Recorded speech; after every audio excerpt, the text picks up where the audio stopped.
नमस्ते दोस्त, स्वागत है आपका रात का सुहाना सफर में। कालुआ का गांव पीपल टोला सूरज उगने से पहले ही जाग जाता था। मुर्गे की बांग, बैलों की घंटियों की आवाज और चूल्हों से उठता धुएं का हल्का सा बादल, यही उस गांव की सुबह थी। लेकिन कालुआ की सुबह इन सबसे पहले शुरू होती थी। जब अंधेरा अभी पूरी तरह गया भी नहीं होता, तब वह अपनी टूटी हुई खाट से उठकर माँ की खांसी सुनता था। वही खांसी जो उसे हर रोज याद दिलाती थी कि उसके पास वक्त बहुत कम है और जिम्मेदारियां बहुत ज्यादा। वह चुपचाप उठता, पैरों में पड़ी फटी हुई चप्पल पहनता और मिट्टी के घड़े को उठाकर कुएं की तरफ चल पड़ता। रास्ते में उसे कोई नहीं मिलता, बस नीम और पीपल के पेड़ उसकी परछाई को देखते रहते। कालुआ की उम्र किसी ने नहीं गिनी थी। गांव में उम्र तभी गिनी जाती है जब किसी के पास स्कूल की कॉपी या जन्म की तारीख हो। कालुआ के पास दोनों नहीं थे। लोग बस अंदाजा लगाते 18-19 का होगा, लेकिन उसकी आंखें उससे कहीं ज्यादा बूढ़ी थीं। उन आंखों में बचपन की शरारत नहीं थी, बल्कि एक ऐसा सन्नाटा था जो सिर्फ वही लोग समझ पाते हैं जिन्होंने बहुत कम उम्र में बहुत कुछ खो दिया हो। उसके पिता की कोई तस्वीर नहीं थी, कोई कहानी भी नहीं, बस माँ के होंठों पर आकर रुक जाने वाली एक अधूरी बात थी जिसे वह कभी पूरा नहीं कर पाई। धनिया पहले जैसी नहीं रही थी। बीमारी ने उसके शरीर को धीरे धीरे खा लिया था। वह ज्यादातर समय खाट पर पड़ी रहती, छप्पर से झांकती धूप को देखती और कभी कभी बिना वजह रो पड़ती। कालुआ जानता था कि उसकी माँ सिर्फ बीमारी से नहीं टूट रही, बल्कि किसी और बोझ से भी दब रही है। लेकिन वह कभी पूछ नहीं पाया। पूछने की हिम्मत शायद उसने बहुत पहले खो दी थी। गांव के लोग कालुआ को काम पर रख लेते थे क्योंकि वह चुपचाप काम करता था। न दाम बढ़ाने की बात, न थकान की शिकायत।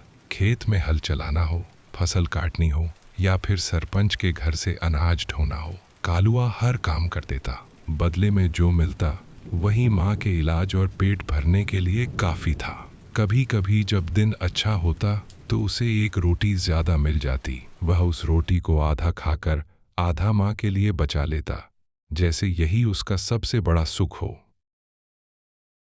गांव में एक कुआं था जो बाकी कुओं से अलग था। गांव के बाहर बरगद के पेड़ के नीचे पत्थरों से घिरा हुआ। लोग कहते थे कि यह कुआं बहुत पुराना है, इतना पुराना कि इसके बनने की कहानी किसी को याद नहीं। बच्चे वहां खेलने नहीं जाते थे और औरतें अकेले पानी भरने नहीं। कोई खुलकर डर की बात नहीं करता था, लेकिन सबके मन में एक अजीब सा संकोच रहता था।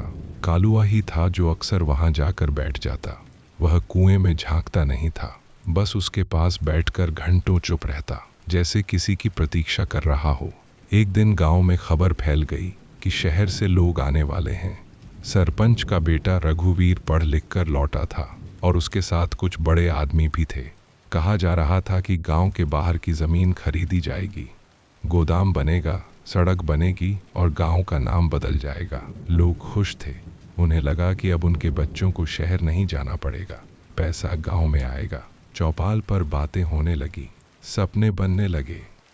कालुआ ने यह बातें सुनी, लेकिन उसके चेहरे पर कोई खुशी नहीं थी। उसके भीतर कुछ हिल गया था, जैसे किसी ने सोई हुई यादों को जगा दिया हो। उस शाम वह जल्दी घर लौट आया। माँ खाट पर बैठी थी और दिए की लौ को देख रही थी। कालुआ ने पहली बार हिचकिचाते हुए पूछा, अम्मा, वो कुआं, उसका कुछ किस्सा है क्या? धनिया के हाथ कांप गए, दिए की लौ डगमगा गई। उसने कालुआ की तरफ देखा, फिर नजरें फेर ली। ऐसे ही पूछ रहा है या किसी ने कुछ कहा?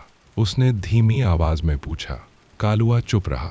उसकी चुप्पी ही बहुत कुछ कह गई। उस रात कालुआ को नींद नहीं आई। बाहर कुत्तों के भौंकने की आवाज आ रही थी, हवा में ठंडक थी, लेकिन उसके माथे पर पसीना था। उसे बार बार वही कुआं याद आ रहा था। उसे याद आ रहा था एक सपना जो उसने बचपन में देखा था। एक औरत रो रही थी, उसका चेहरा साफ नहीं दिखता था और पानी बहुत गहरा था। वह सपना हर कुछ साल में लौट आता था और हर बार उसे बेचैन कर देता था। अगले दिन गांव में शहर के लोग आए, चमकदार गाड़ियां, सफेद कपड़े और ऊंची आवाज में बातें। सरपंच गर्व से उन्हें गांव दिखा रहा था। जब वे कुएं के पास पहुंचे तो उनमें से एक आदमी ने कहा, यही जगह ठीक है। पुराना कुआं बंद कर देंगे, जमीन बराबर कर देंगे।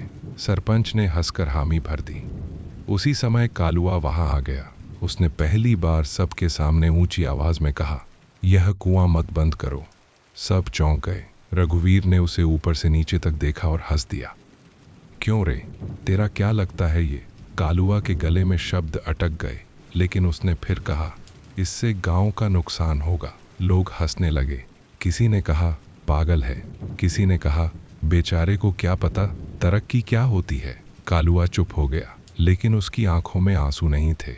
वहां गुस्सा था, डर था और एक अनकही सच्चाई थी। उस शाम वह माँ के पास बैठा रहा। उसने कुछ नहीं कहा, लेकिन उसकी बेचैनी साफ थी। अंत में धनिया ने भारी आवाज में कहा, कुछ जगहें सिर्फ मिट्टी नहीं होती कालुआ, वहां यादें दबी होती हैं। अगर उन्हें छेड़ा जाए तो वो चैन से नहीं बैठती। कालुआ ने माँ की तरफ देखा। पहली बार उसे लगा कि माँ बहुत कुछ जानती है, बहुत कुछ जो उसने कभी नहीं बताया। रात गहरी हो रही थी। बाहर बरगद के पत्ते सरसराने लगे थे। कालुआ को लगा जैसे कुएं की तरफ से कोई उसे बुला रहा हो। वह उठा, बिना कुछ कहे बाहर निकल गया। अंधेरे में उसकी परछाई लंबी हो रही थी। वह कुएं के पास पहुंचा और पहली बार उसने उसके भीतर झांका। पानी शांत था, लेकिन उसमें उसे अपना चेहरा नहीं दिखा। उसे लगा जैसे कोई और चेहरा वहां है, कोई पुराना, कोई उदास। उसी पल उसने फैसला कर लिया कि चाहे जो हो जाए वह इस कुएं को मिटने नहीं देगा, क्योंकि यह सिर्फ पत्थरों का ढांचा नहीं था, यह उसके गांव का, उसकी माँ का और शायद उसके अपने जन्म का भी कोई छुपा हुआ सच था। और यही सच धीरे धीरे पूरे गांव की नींव हिलाने वाला था, जिसकी शुरुआत किसी को नजर नहीं आ रही थी, सिवाय उस चुप लड़के के जिसे सब कालुआ कहते थे। उस रात कुएं के पास खड़ा कालुआ बहुत देर तक पानी को देखता रहा। हवा में हल्की ठंड थी, लेकिन उसके भीतर जैसे कुछ जल रहा था। पानी की सतह शांत थी, फिर भी उसे लगता रहा कि नीचे कोई हलचल है, कोई दबी हुई सिसकी, कोई अधूरी पुकार। वह अचानक डरकर पीछे नहीं हटा, बल्कि और पास झुक गया, जैसे उस खामोशी को सुन लेना चाहता हो। उसके मन में अजीब सी दृढ़ता जन्म ले रही थी, ऐसी दृढ़ता जो डर से नहीं बल्कि अपनेपन से आती है। उसे लगा कि यह कुआं उसे जानता है, पहचानता है, जैसे बचपन से ही दोनों एक दूसरे के राजदार रहे हों। बहुत देर बाद जब गांव की ओर से किसी के खांसने की आवाज आई, तब वह लौटा। रास्ते भर उसके कदम भारी थे, जैसे वह अकेला नहीं बल्कि कोई बोझ, कोई सच अपने साथ लेकर चल रहा हो। अगले कुछ दिनों में गांव का माहौल बदलने लगा। शहर के लोग बार बार आने लगे, नाप जोख होने लगी, कागज निकलने लगे। सरपंच का घर हर शाम भरा रहता, चाय बनती, हंसी ठहाके गूंजते। गांव के लोग अब कुएं की बात मजाक में करने लगे थे। अब तो इसका जमाना गया, नई सड़क बनेगी तो पानी पाइप से आएगा। लेकिन कालुआ हर दिन उस कुएं के पास जाता रहा, कभी सुबह कभी शाम।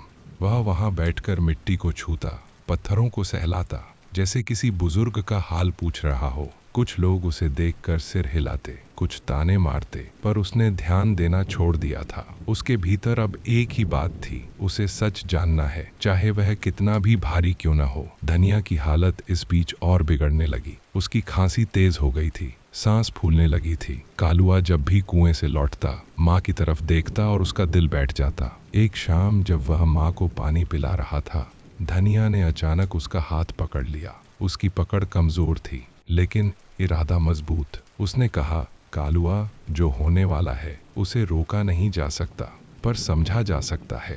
कालुआ ने पहली बार माँ की आंखों में सीधे देखा। वहां डर नहीं था, बस थकान और अफसोस। उसने धीमे से पूछा, अम्मा, बताओ ना कुएं की बात। धनिया की आंखों से आंसू बह निकले। उसने बहुत देर तक कुछ नहीं कहा, जैसे शब्द ढूंढ रही हो। आखिरकार धनिया ने बोलना शुरू किया। उसने बताया कि बरसों पहले जब वह जवान थी, गांव में एक बड़ा झगड़ा हुआ था, जमीन को लेकर, इज्जत को लेकर। उसी झगड़े में एक औरत पर इल्जाम लगा। बिना सुने बिना समझे गांव ने उसे दोषी मान लिया। वह औरत इसी कुएं के पास आखिरी बार देखी गई थी। किसी ने उसे बचाने की कोशिश नहीं की, सबने आंखें फेर लीं। बाद में कहा गया कि वह गांव छोड़कर चली गई, लेकिन सच्चाई किसी को नहीं बताई गई। धनिया की आवाज कांप रही थी। उसने कहा, वो औरत मेरी सबसे अच्छी सहेली थी। कालुआ सन्न रह गया। उसके मन में वही सपना कौंध गया, रोती हुई औरत, गहरा पानी।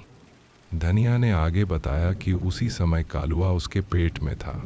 उस औरत के जाने के बाद गांव ने जैसे चैन की सांस ली। लेकिन धनिया नहीं कर पाई। उसे लगता रहा कि कुआं सब जानता है, सब देखता है। इसीलिए मैं तुझे वहां जाने से नहीं रोकती थी, धनिया ने कहा, क्योंकि शायद सच तुझे ही सुनना था। कालुआ का सिर झुक गया। उसके भीतर गुस्सा भी था और दर्द भी। उसे समझ में आने लगा कि कुआं सिर्फ पत्थरों का नहीं, बल्कि गांव की चुप्पी का गवाह है, और अगर वह मिटा दिया गया तो सच्चाई हमेशा के लिए दफन हो जाएगी। उसी रात धनिया की हालत बहुत बिगड़ गई। गांव का वैद्य बुलाया गया। किसी ने कहा शहर ले चलो, लेकिन पैसे नहीं थे, वक्त भी नहीं। कालुआ माँ के पास बैठा रहा, उसका हाथ थामे। धनिया ने आखिरी ताकत जुटाकर कहा, कालुआ, डरना मत। अगर सच सामने आएगा तो दर्द होगा, पर वही इलाज है। उसकी सांसें धीमी होती चली गईं। कालुआ ने पहली बार जोर से रोना चाहा, लेकिन आवाज गले में अटक गई। उस रात पीपल टोला ने एक और औरत को खो दिया, और कालुआ ने अपनी दुनिया।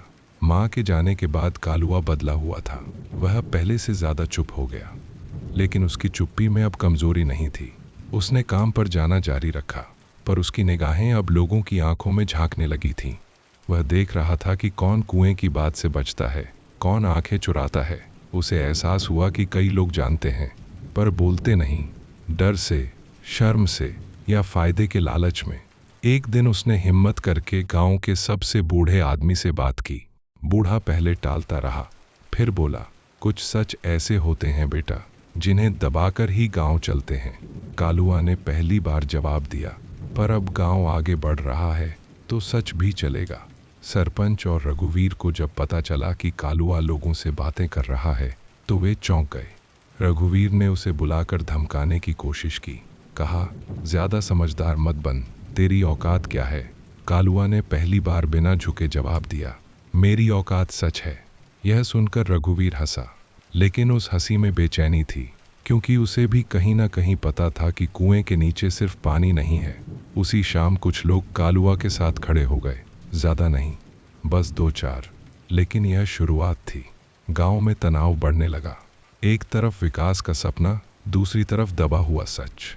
कुआं सिर्फ कुआं नहीं रहा था, वह सवाल बन गया था। लोग रात में उसके पास रुकने लगे, बातें करने लगे। किसी को अपनी माँ याद आने लगी, किसी को बहन। कालुआ हर बार चुपचाप सुनता रहता। वह जानता था कि कहानी अभी पूरी नहीं हुई है, अभी सच का सिर्फ एक सिरा बाहर आया है। आगे क्या होगा यह उसे भी नहीं पता था, लेकिन उसने तय कर लिया था कि चाहे अकेला रह जाए, वह पीछे नहीं हटेगा। और इसी बेचैनी, इसी टकराव के साथ पीपल टोला एक ऐसे मोड़ पर आ खड़ा हुआ जहां से लौटना आसान नहीं था। कुएं के चारों तरफ जमा होती खामोशी अब सवाल पूछने लगी थी। कालुआ जानता था कि आने वाले दिन आसान नहीं होंगे। सच सामने आएगा तो बहुत कुछ टूटेगा, रिश्ते, इज्जत और शायद गांव का सुकून भी। लेकिन कहीं ना कहीं उसी टूटन में एक नई शुरुआत छिपी थी, और उस शुरुआत का केंद्र वही कुआं था जिसके पास एक चुप लड़का खड़ा था। पहली बार पूरी तरह अकेला, लेकिन पहले से कहीं ज्यादा मजबूत। अगली सुबह गांव की हवा कुछ बदली सी थी। लोग रोज की तरह अपने काम पर निकले, लेकिन बातचीत के बीच एक अजीब सा ठहराव था, जैसे हर शब्द बोलने से पहले तौला जा रहा हो। कालुआ भी उठा, माँ की खाली खाट को देखा, और पहली बार उसे सच में महसूस हुआ कि अब उसके पीछे कोई नहीं है। वही खाट, वही दीवारें, लेकिन घर में माँ की मौजूदगी की जो हल्की सी गर्माहट थी, वह चली गई थी। उसने खाट के पाए को छुआ, जैसे माँ का आशीर्वाद ले रहा हो, और फिर बाहर निकल पड़ा। आज वह मजदूरी पर नहीं गया, आज उसका रास्ता सीधा कुएं की तरफ था। वहां पहुंचकर उसने देखा कि कुछ लोग पहले से खड़े हैं, चुप, गंभीर, बिना हंसी मजाक के। किसी ने उससे कुछ पूछा नहीं, और उसने भी कुछ कहा नहीं। बस सब उस कुएं को देख रहे थे, जैसे वह कोई आईना हो जिसमें उन्हें अपना अतीत दिखने का डर हो। दोपहर होते होते सरपंच भी वहां आ गया। उसके साथ रघुवीर और 2 शहर के आदमी थे। कागज फिर निकले, बात फिर शुरू हुई। सरपंच ने जोर देकर कहा कि गांव की भलाई इसी में है कि पुराने झंझटों को भूलकर आगे बढ़ा जाए। कालुआ ने पहली बार सबके सामने माँ की बात दोहराई कि कुछ जगहें सिर्फ जमीन नहीं होती, वहाँ यादें दबी होती हैं। यह सुनकर भीड़ में हलचल मच गई। कुछ औरतों की आंखें भर आईं, कुछ मर्दों ने जमीन की तरफ देख लिया।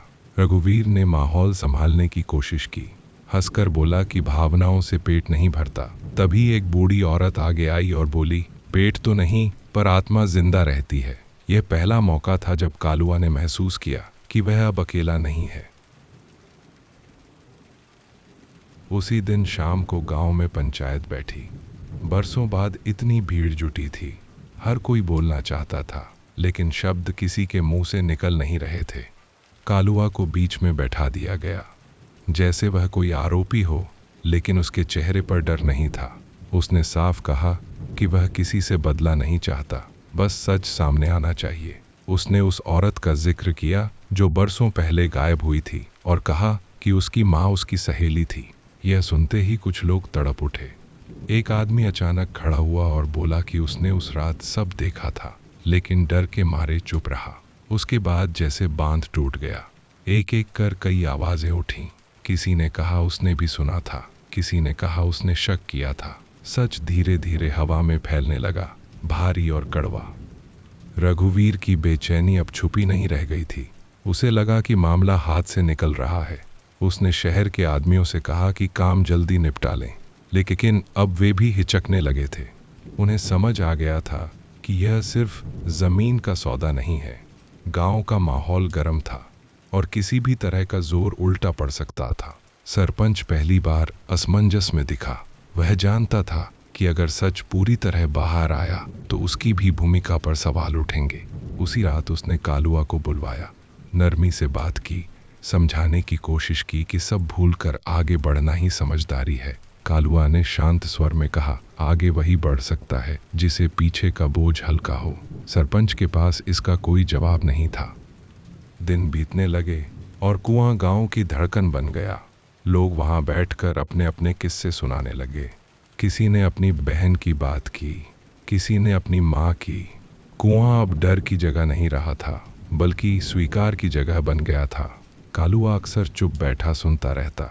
उसे लगता कि माँ कहीं आसपास ही है, उसे देख रही है। कभी कभी उसे वही पुराना सपना याद आता, लेकिन अब उसमें डर नहीं था। अब उसे लगता कि वह औरत रो नहीं रही, बल्कि मुक्त हो रही है। यह एहसास उसे ताकत देता। वह जानता था कि सच सामने आने से दर्द होगा, लेकिन उस दर्द के बिना गांव कभी ठीक नहीं हो पाएगा।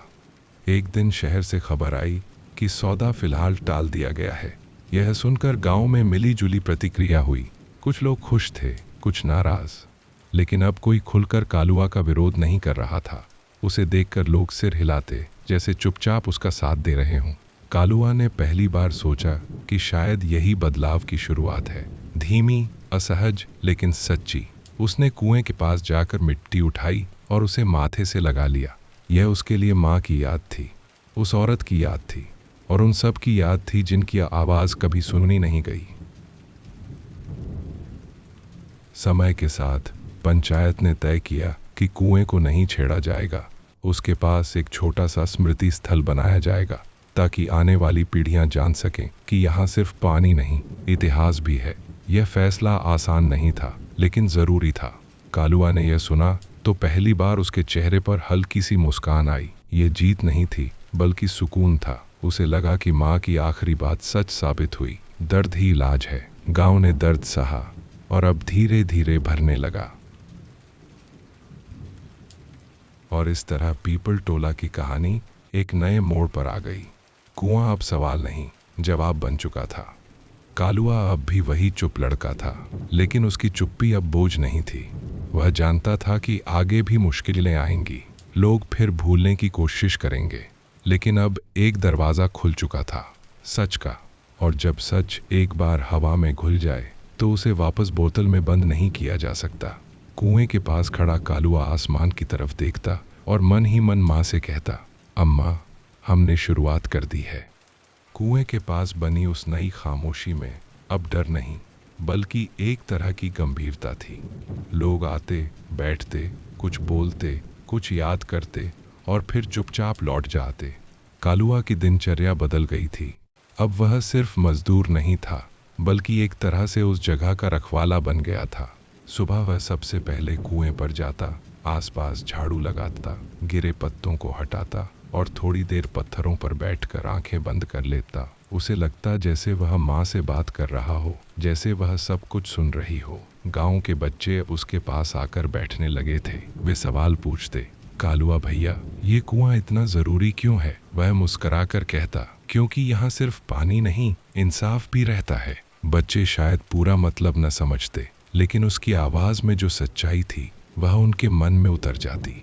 समय के साथ कुछ पुराने जख्म और खुलने लगे। एक दिन एक अधेड़ औरत आई जिसने बरसों पहले गांव छोड़ दिया था। वह कुएं के पास खड़ी होकर रो पड़ी। लोगों ने पहचाना, वह उसी औरत की रिश्तेदार थी जिस पर इल्जाम लगा था। उसने बताया कि कैसे उस दिन के बाद उनका पूरा परिवार बिखर गया, कैसे बदनामी का बोझ लेकर उन्हें दूर जाना पड़ा। उसकी बात सुनकर कई लोग सिर झुकाए खड़े रहे। कालुआ ने पहली बार महसूस किया कि सच सामने लाने का मतलब सिर्फ अपने गांव को आईना दिखाना नहीं, बल्कि उन लोगों को भी लौटाना है जिन्हें चुप्पी ने छीन लिया था। उस दिन कुएं के पास देर तक दीपक जलते रहे, बिना किसी पूजा पाठ के, बस याद के नाम पर। रघुवीर अब गांव में कम दिखाई देने लगा था। शहर और गांव के बीच उसकी आवाजाही बढ़ गई थी। उसके भीतर का डर अब गुस्से में बदलने लगा था। उसे लगता था कि कालुआ ने उससे उसका भविष्य छीन लिया है। एक शाम उसने अपने कुछ साथियों के साथ कुएं के पास आकर हंगामा करने की कोशिश की। उसने कहा कि यह सब ड्रामा है, गांव को पीछे ले जाने की साजिश है। लेकिन इस बार हालात बदल चुके थे। गांव के कई लोग एक साथ खड़े हो गए। किसी ने ऊंची आवाज नहीं की, किसी ने हाथ नहीं उठाया, बस सबने एक साथ इतना कह दिया, अब नहीं। यह छोटा सा वाक्य रघुवीर के लिए सबसे बड़ा झटका था। वह समझ गया कि जिस चुप्पी पर वह भरोसा करता रहा वह अब टूट चुकी है। कालुआ के भीतर भी एक नया संघर्ष चल रहा था। कभी कभी उसे लगता कि उसने बहुत बड़ा बोझ अपने कंधों पर उठा लिया है। रात को अकेले घर लौटते समय उसे माँ की याद जोर से सताती। वह सोचता कि अगर माँ होती तो शायद उसे समझाती, उसे थाम लेती। ऐसे ही एक रात वह कुएं के पास देर तक बैठा रहा। चांद पानी में उतर आया था। उसे लगा जैसे माँ की आवाज आ रही हो, थकना मत। उस पल उसे एहसास हुआ कि वह अकेला नहीं है। जो लोग सच के साथ खड़े होते हैं उनके साथ दिखाई न देने वाली ताकतें भी होती हैं, यादें, दुआएं और वो लोग जो कभी बोल नहीं पाए। धीरे धीरे गांव में बदलाव दिखने लगा। पंचायत के फैसलों में अब ज्यादा चर्चा होने लगी। लोग सवाल पूछने लगे। जो बातें पहले दबा दी जाती थीं अब उन पर बात होने लगी। कुआं इस बदलाव का प्रतीक बन गया था। बाहर से आने वाले लोग जब उसके बारे में पूछते तो गांव वाले गर्व से बताते कि यह सिर्फ पानी का स्रोत नहीं, बल्कि उनके आत्मसम्मान की निशानी है। कालुआ को अब लोग नाम से बुलाने लगे थे, सिर्फ बेचारा या चुप लड़का नहीं। उसके लिए यह पहचान नई थी, थोड़ी अजीब भी, लेकिन सुकून देने वाली। एक दिन पंचायत ने प्रस्ताव रखा कि गांव में एक छोटा सा पाठशाला बनाई जाए, जहां बच्चों को पढ़ने के साथ साथ गांव का इतिहास भी बताया जाए। यह विचार सुनकर कालुआ चौंक गया। उसे लगा कि शायद यही अगला कदम है, सच को आगे ले जाना। उसने खुद पढ़ाई नहीं की थी, लेकिन वह चाहता था कि आने वाली पीढ़ियां अंधेरे में न रहें। उस रात उसने माँ की तस्वीर न होने पर भी दिए के सामने बैठकर कहा, अम्मा, अब बच्चे सवाल पूछेंगे। उसकी आंखें भीग गई, लेकिन इस बार वह रोया नहीं। यह आंसू डर के नहीं, उम्मीद के थे। शहर के लोग आखिरकार समझ गए कि इस गाँव में अब सौदेबाजी आसान नहीं है। कुछ महीनों बाद उन्होंने जमीन खरीदने का इरादा पूरी तरह छोड़ दिया। यह खबर जब आई तो गांव में कोई ढोल नहीं बजे, कोई जश्न नहीं हुआ, बस एक गहरी सांस ली गई, जैसे कोई लंबे समय से रुकी हुई हवा बाहर निकली हो। कालुआ ने कुएं के पास जाकर बैठकर हाथ जोड़ दिए। उसने कोई मन्नत नहीं मांगी, बस शुक्रिया कहा, माँ का, उस औरत का और उन सब का जिन्होंने चुप्पी तोड़ने की हिम्मत की। पीपल टोला अब भी वही गांव था, कच्चे घर, खेत, धूल भरी पगडंडियां, बट कुछ बदल चुका था। अब लोग जानते थे कि तरक्की का मतलब सिर्फ सड़क या गोदाम नहीं होता, बल्कि सच के साथ खड़े होने की हिम्मत भी होती है। कालुआ इस बदलाव का चेहरा नहीं बनना चाहता था, वह बस उसका हिस्सा था। शाम को जब वह कुएं के पास बैठता और सूरज को ढलते देखता तो उसे लगता कि यह कहानी यहीं ख़त्म नहीं हुई है। यह तो बस शुरुआत है, एक ऐसे सफ़र की जहां हर सवाल, हर सच और हर याद को जगह मिलेगी। और उस सफ़र की शुरुआत एक चुप लड़के से हुई थी, जिसने एक दिन कुएं के पास खड़े होकर सुनने की हिम्मत की थी। समय आगे बढ़ता गया, लेकिन कुएं के आसपास की वह गंभीर शांति अब गांव की आदत बन चुकी थी। लोग खेतों से लौटते हुए अपने कदम अपने आप वहीं मोड़ लेते, थोड़ी देर बैठते, पानी की सतह देखते और फिर आगे बढ़ जाते, जैसे वह कुआं अब हर किसी का निजी सवाल बन गया हो। कालुआ अब सुबह मजदूरी पर जाता था, लेकिन उसका मन पहले जैसा नहीं था। काम करते हुए भी वह लोगों की बातों पर ध्यान देता, उनके शब्दों के पीछे छुपी हिचकिचाहट और डर को समझने की कोशिश करता। कई बार उसे महसूस होता कि लोग उससे कुछ कहना चाहते हैं, लेकिन शब्दों की कमी नहीं, हिम्मत की कमी उन्हें रोक लेती है। ऐसे में वह खुद कुछ नहीं पूछता, बस इतना कह देता, जब मन चाहे बोल देना। यह छोटा सा वाक्य कई दिलों में जगह बना रहा था। इसी दौरान गांव के स्कूल के मास्टर जी ने कालुआ को बुलाया। उन्होंने कहा कि बच्चों में कुएं और गांव की कहानी को लेकर बहुत जिज्ञासा है। वे चाहते थे कि कालुआ कभी बच्चों से बात करे, उन्हें बताए कि सवाल पूछना क्यों जरूरी है। कालुआ पहले हिचकिचाया, उसे अपनी पढ़ाई न होने का अफसोस हुआ, लेकिन मास्टर जी ने कहा कि किताबों का ज्ञान अलग होता है और जिंदगी का अलग। जिस दिन कालुआ पहली बार बच्चों के सामने बैठा, उसके हाथ कांप रहे थे। उसने कोई भाषण नहीं दिया, बस अपनी माँ की बात बताई, उस औरत की कहानी सुनाई और कहा कि चुप्पी भी कभी कभी सबसे बड़ा गुनाह बन जाती है। बच्चों की आंखों में डर नहीं था, बस समझने की कोशिश थी। उस दिन कालुआ को लगा कि शायद उसकी राह यहीं से आगे बढ़ेगी। रघुवीर के भीतर का असंतोष अब खुलकर सामने आने लगा था। शहर में उसकी योजनाएं अटक रही थीं और गांव में उसका प्रभाव घट चुका था। उसने कुछ पुराने लोगों को भड़काने की कोशिश की, यह कहकर कि कालुआ गांव को कमजोर बना रहा है, बाहर वालों के सामने बदनाम कर रहा है। कुछ लोग डगमगाए भी, लेकिन ज्यादातर ने अब सवाल करना सीख लिया था। वे पूछने लगे, अगर सच बोलने से बदनामी होती है तो झूठ किस काम का? यह सवाल रघुवीर को सबसे ज्यादा चुभता था। उसे पहली बार महसूस हुआ कि सत्ता सिर्फ डर से नहीं चलती। एक दिन वह गुस्से में कुएं के पास आया, लेकिन इस बार उसने कुछ कहा नहीं। वह बस पानी को देखता रहा और फिर बिना किसी से नजर मिलाए लौट गया। कालुआ की निजी जिंदगी में भी बदलाव आ रहे थे। माँ के जाने के बाद पहली बार उसे किसी के साथ बैठकर चुप रहना अच्छा लगने लगा था। गांव की एक विधवा औरत जो अक्सर कुएं के पास दीपक जलाने आती थी, उससे कभी कभी हालचाल पूछ लेती। उनके बीच कोई नाम नहीं दिया गया रिश्ता बनने लगा, दर्द की समझ का रिश्ता। कालुआ को एहसास हुआ कि इंसान सिर्फ लड़ाई और जिम्मेदारी से नहीं, साथ से भी जीता है।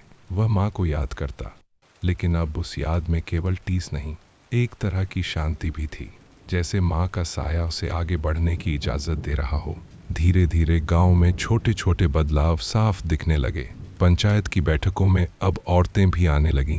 पहले वे पीछे बैठती थीं, अब सामने सवाल पूछती थीं। कुएं की कहानी ने उन्हें यह हिम्मत दी थी कि उनकी आवाज भी मायने रखती है। कालुआ इन बैठकों में ज्यादा बोलता नहीं था, लेकिन उसकी मौजूदगी ही काफी होती थी। लोग जानते थे कि वह किसी पक्ष में नहीं, सिर्फ सच के साथ है। यह भरोसा बनना आसान नहीं था, लेकिन एक बार बन गया तो मजबूत हो गया। एक बरसात के दिन जब कुएं का पानी ऊपर तक भर आया, गांव के कई बुजुर्ग इकट्ठा हुए। उन्होंने कहा कि इतने सालों में पहली बार उन्हें यह पानी इतना साफ और शांत लग रहा है। किसी ने कहा जैसे बोझ उतर गया हो। कालुआ ने यह सुना तो उसे माँ की बात याद आई, दर्द ही इलाज है। उसे लगा कि गांव ने दर्द स्वीकार किया, इसलिए अब पानी भी हल्का लग रहा है। उस दिन बच्चों ने कुएं के पास एक छोटा सा पौधा लगाया। कोई पूजा नहीं, कोई मंत्र नहीं, बस मिट्टी, पानी और उम्मीद। समय के साथ कालुआ की पहचान गांव की सीमाओं से बाहर भी जाने लगी। पास के गांव से लोग आने लगे, पूछने लगे कि पीपल टोला में ऐसा क्या हुआ कि लोग बदल गए। कालुआ हर बार एक ही बात कहता, हम बदले नहीं, हमने याद करना शुरू किया। कुछ लोग उसकी बात समझते, कुछ हंसते, लेकिन उसे फर्क नहीं पड़ता था। उसे पता था कि हर जगह पीपल टोला नहीं बन सकता, लेकिन हर जगह कोई ना कोई कालुआ जरूर हो सकता है जो सुनने की हिम्मत करे। और इसी तरह पीपल टोला की कहानी आगे बढ़ती रही। बिना किसी बड़े नारे के, बिना किसी जीत के जश्न के। कुआं वहीं था, बरगद वहीं था, कालुआ वहीं था। फर्क सिर्फ इतना था कि अब गांव की आंखें झुकी हुई नहीं थीं। लोग जानते थे कि सच हमेशा आरामदेह नहीं होता, लेकिन वह जरूरी होता है।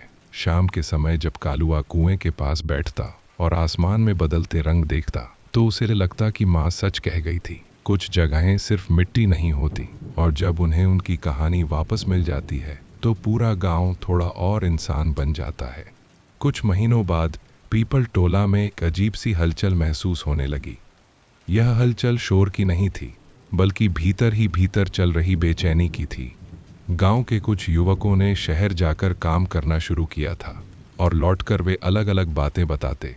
कागज, योजनाएं, हक और वो शब्द जो पहले इस गांव की जुबान में नहीं थे। ये बातें अब चौपाल पर, खेतों की मेंढों पर और कुएं के पास होने लगी। कालुआ चुपचाप सब सुनता। उसे समझ आ गया था कि यह बदलाव का दूसरा चरण है।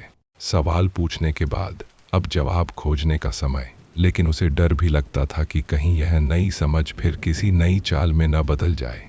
वह हर चर्चा के बाद बस इतना कहता, जो भी करो कुएं को याद रख कर करना। लोग समझ जाते कि वह सिर्फ उस जगह की बात नहीं कर रहा, बल्कि उस सच की बात कर रहा है जिसने उन्हें बदलना सिखाया था।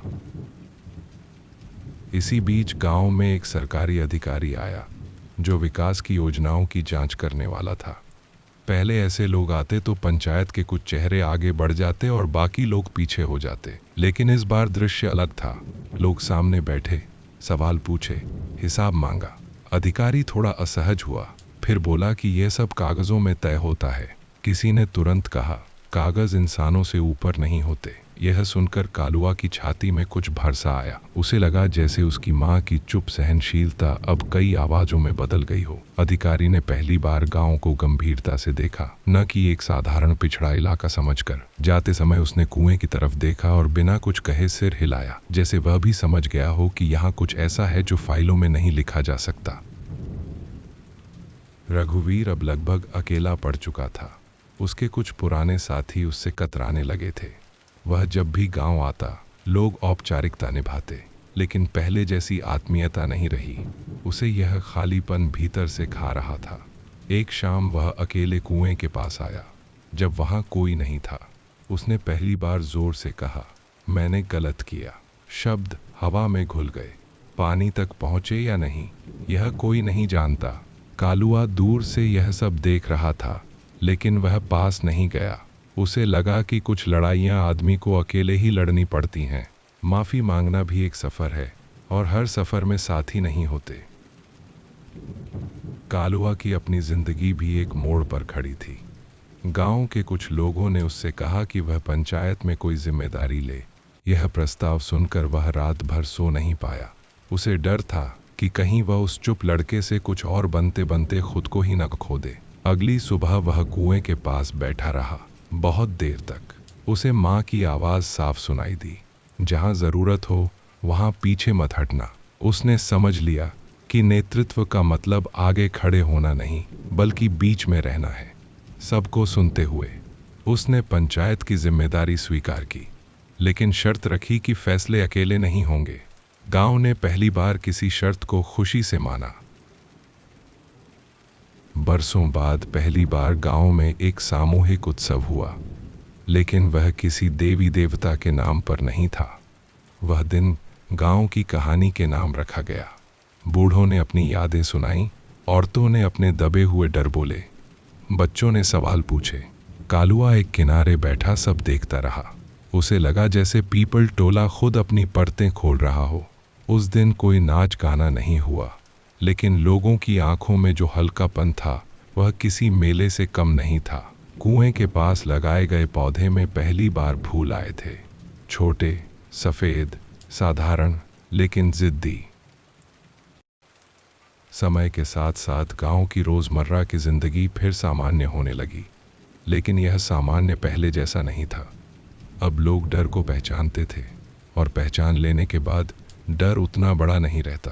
खेत वैसे ही थे, मेहनत वैसी ही थी, गरीबी भी पूरी तरह नहीं गई थी, लेकिन आत्मसम्मान लौट आया था। कालुआ को अब लोग सलाह के लिए बुलाते थे, पर वह हर बार कहता, मैं नहीं, हम सोचेंगे। यह हम पीपल टोला की सबसे बड़ी जीत बन गया। एक दिन कालुआ की तबीयत अचानक बिगड़ गई। कई दिनों तक वह कुएं के पास नहीं आया। गांव को पहली बार उसकी कमी खली। लोग समझ गए कि कुछ जगहें और कुछ लोग इतने घुल जाते हैं कि उनके बिना सब अधूरा लगता है। जब वह ठीक होकर लौटा तो किसी ने कुछ कहा नहीं, बस सब चुपचाप उसके पास बैठ गए। कालुआ की आंखें भर आईं। उसने महसूस किया कि उसने माँ को खोया था, लेकिन अब उसने एक पूरा गांव पाया था। शाम ढलते ढलते सूरज की आखिरी रोशनी कुएं के पानी पर पड़ी। कालुआ ने उसी जगह बैठकर गहरी सांस ली। उसे पता था कि यह कहानी कभी पूरी नहीं होगी। हर पीढ़ी इसे अपने तरीके से आगे बढ़ाएगी, कुछ जोड़कर, कुछ छोड़कर।